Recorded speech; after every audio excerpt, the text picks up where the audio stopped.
Hello बच्चों, कैसे हैं आप सभी लोग। आपका अपना गुरुकुल भाई विनय सर चैनल पर आपका बहुत बहुत हार्दिक स्वागत है। और जैसा कि आप सभी को पता है, इस चैनल पर आपके लिए सबसे इम्पॉर्टेंट महत्वपूर्ण क्लासें हैं, टॉपिक हैं जो आपको पढ़ाया जा रहा है। और आप बड़ी ईमानदारी से क्लासों को करते हैं, लेकिन एक ही चीज़ में आपकी ईमानदारी नहीं है, आप क्लास को लाइक नहीं करते हो, शेयर नहीं करते हो। और सभी लोग, कुछ ही बच्चे हैं जो कमेंट करते हैं। जब आप कमेंट करते हैं, लाइक करते हैं, शेयर करते हैं, तब मुझे भी हौसला मिलता है।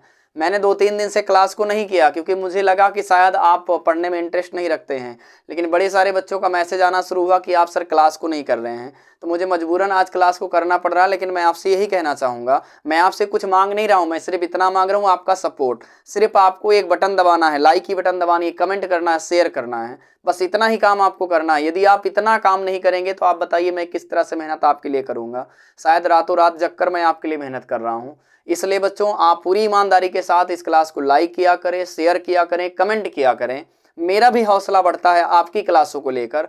इसलिए हम भी यही सोचते हैं कि हमारे जो बच्चे हैं, जो हमसे जुड़े हुए हैं, वो कहीं भी हों, या मेरे फेस टू फेस प्रत्यक्ष रूप से मेरे साथ पढ़ते हों, या फिर अप्रत्यक्ष रूप से कहीं भी हों जो हमसे मिले भी नहीं होंगे, उन बच्चों को भी हम कहना चाहेंगे आप क्लासों को देखिए, बड़ी ईमानदारी से क्लास को देखिए। हमने बड़ी मेहनत करके टॉपिक को पढ़ाया है। आप उन टॉपिक को पढ़ेंगे तो आपको उस बड़े आसानी से, सहजता से चीज़ों को पढ़ने को मिलेगा। तो इसलिए बच्चों, आप कोई भी लापरवाही ना कीजिए, पूरी ईमानदारी के साथ पढ़िए। चलिए तो हम सभी लोग शुरुआत करते हैं। जो हमने पढ़ा था आदिकाल से लेकर, बच्चों आप सभी लोग छायावाद युग तक पढ़े थे, और चौथा जो युग था आधुनिक काल के तहत छायावादोत्तर युग, उसमें 3 युग पढ़ा था। आप ध्यान से देखिए, हम चौथा युग पढ़ने जा रहे हैं आधुनिक काल का, और चौथा युग में छायावादोत्तर युग है, और इसके तहत 3 युग आया था। कितने बच्चों? 3 युग आया था।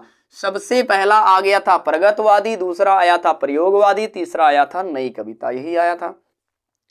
तो बच्चों, प्रगतिवादी युग 1938 से 43 तक चला। आपको ईस्वी में इधर उधर सन देखने को मिलेंगे 2-4 साल।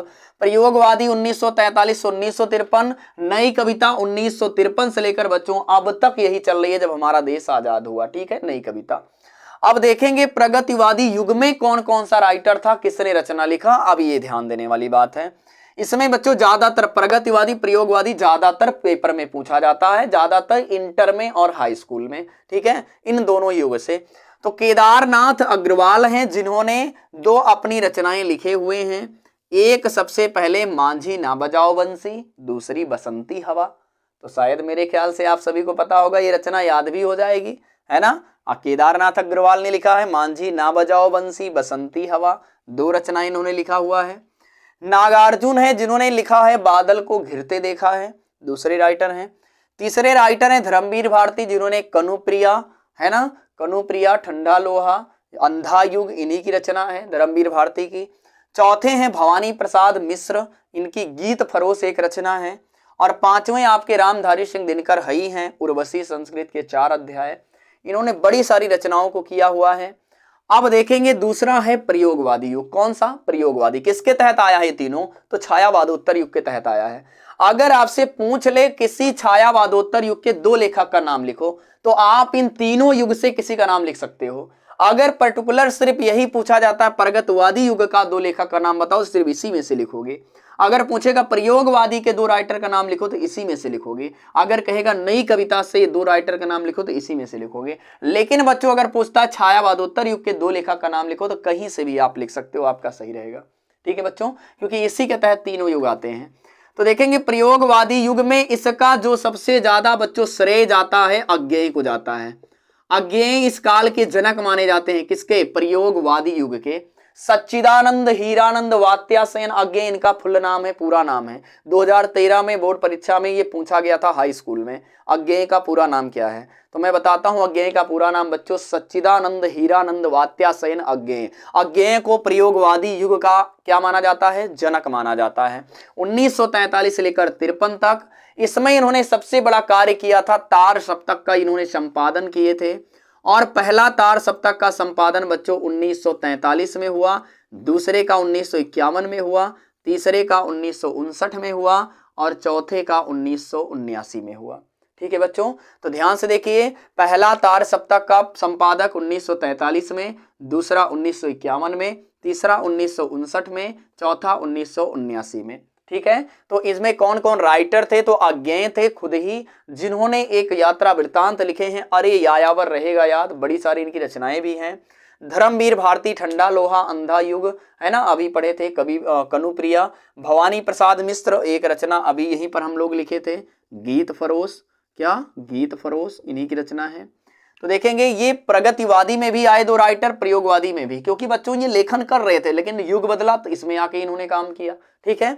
अब देखेंगे नई कविता 1953 से लेकर अब तक नई कविता चल रही है, तो कौन कौन सी है। श्रीकांत वर्मा, जिन्होंने मगध जैसी रचना को लिखा हुआ है। जगदीश गुप्त, जिन्होंने नाव के पांव लिखे हैं। माधवदास, जिन्होंने श्री रामचरितमानस लिखा है। ध्यान से देखेंगे वो रामचरितमानस नहीं जो तुलसीदास जी ने भक्ति काल में लिखा हुआ है, ये रामचरितमानस अपनी एक रचना लिखे हुए हैं माधवदास, जो नई कविता के तहत आते हैं। नई कविता वर्तमान समय में चल रही है। तो फिर से देखेंगे, हमने आधुनिक काल का चौथा छाया उदोत्तर युग को पढ़ा और इसमें 3 युग आते हैं, प्रगतिवादी, प्रयोगवादी, नई कविता। प्रगतिवादी युग में केदारनाथ अग्रवाल, नागार्जुन, धर्मवीर भारती, भवानी प्रसाद मिश्र, दिनकर, इतने आते हैं राइटर। प्रयोगवादी युग में अज्ञेय इसके जनक माने जाते हैं, अज्ञेय, धर्मवीर भारती, भवानी प्रसाद मिश्र। 4 तार सप्तक का प्रकाशन हुआ, पहला हुआ 1943 में, दूसरा हुआ 1951 में, तीसरा हुआ 1959 में, चौथा हुआ 1979 में। याद रखना, मैं लिख देता हूं, वेरी इंपॉर्टेंट प्रश्न, खास तौर से 12th के लिए बच्चों के लिए, कभी कभी ये 10th में भी पूछा जाता है, ठीक है। कौन किया था, तो अज्ञेय किए थे। नई कविता बच्चों श्रीकांत वर्मा, जगदीश गुप्त और माधवदास। तो बच्चों इसको बिल्कुल मिस नहीं करेंगे, इस क्लासों को। हमने हिंदी साहित्य का इतिहास पूरा समाप्त कर दिए, आदि काल से लेकर आधुनिक काल के नई कविता युग तक हमने पूरी तरह से समाप्त कर दिया। इसमें कुछ भी बाहर से आपको नहीं आएगा। अगर अच्छे से रिवीजन कर लेते हैं, एक एक वीडियो को आप बारी बारी से देख लेते हैं, तो सारा हिंदी साहित्य का इतिहास आपको कंप्लीट हो जाएगा।